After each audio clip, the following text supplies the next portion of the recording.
Welcome everyone. Today we're gonna be talking about how the real estate agents get their clients. Let's get started.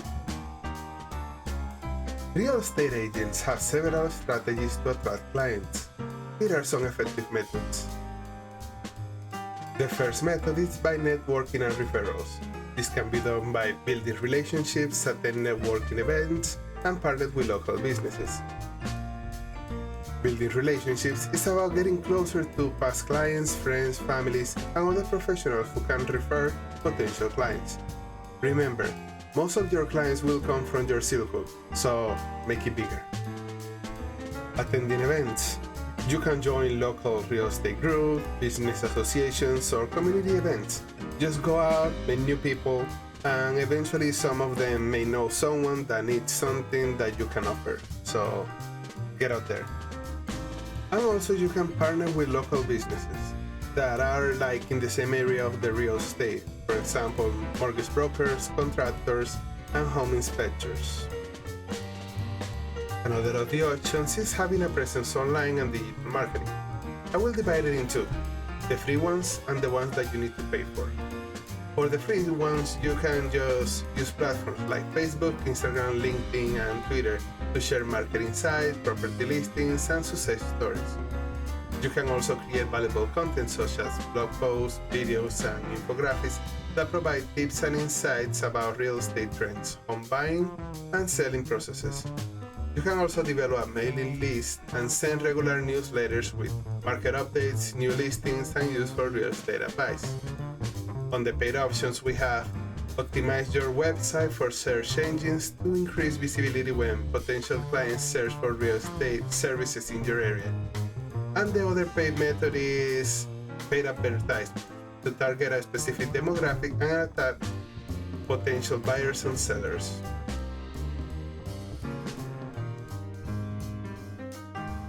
For the option number 3, we have open houses and property showings. Usually when you host an open house, you will have an influx of people that is already looking to buy a house. Well, some of them will be just watching around. But the thing is that of the ones that are looking to buy a house, some of them will have a real estate agent already. But for those that don't have a real estate agent, you can just approach and offer your services and help them find their dream home.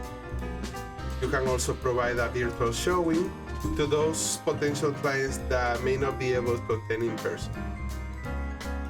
In the number 4, we have lead generation platforms and using CRM tools. Lead generation sites like Zillow, Realtor.com, and Redfin, they will get some clients that are looking to buy a house, and they will just put them in contact with some real estate agents that are paying for the service. About the customer relationship management or CRM, as you can see here, basically it's a page that will allow you to connect your website, your sphere of influence, your social media, and your lead generation sites all in one page, so you can always follow up with the leads and nurture clients' relationships.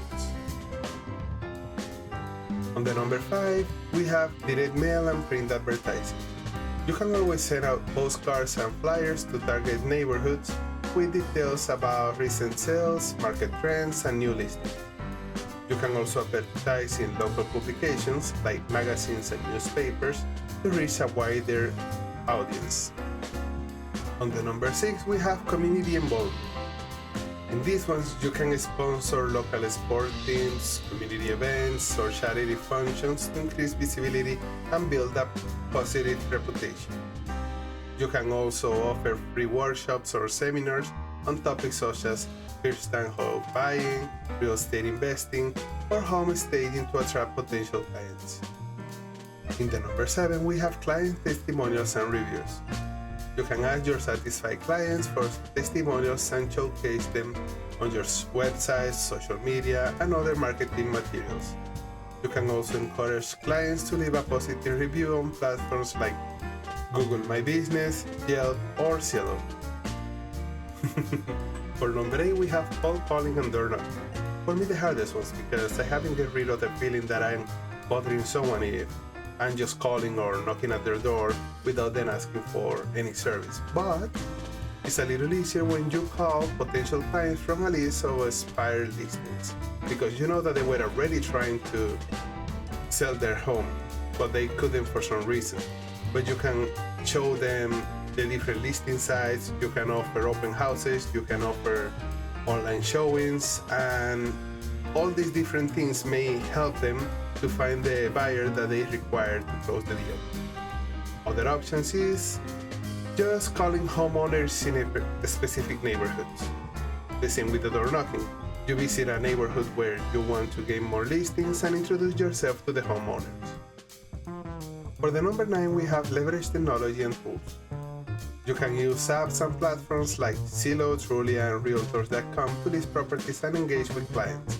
The more apps your listing is in, the more people will see it. You can also use virtual staging tools to enhance the appeal of the listings. For example, instead of showing your empty house like on the picture on the left, you can use some tools and just put furniture, fireplace, and everything else like on the picture on the right. For the number 10, we have specialized in a niche market. I know it may sound contradictory, like, yeah, ignore all the rest and just focus on one area. But if you focus on a niche market such as luxury properties, first-time home buyers, or investment properties, you can become the go-to expert in that area. And that's it for today. Wait, slow down, you don't need to do all of them at the same time. Usually you will be good doing 2 or 3 of them, the ones that you are better at. Because I know that usually the same person that is good at cold calling and door knocking will not be good at social media. So just choose the ones that you feel more comfortable with and stick to it. The important part is to always keep trying. Don't give up. Have a good one.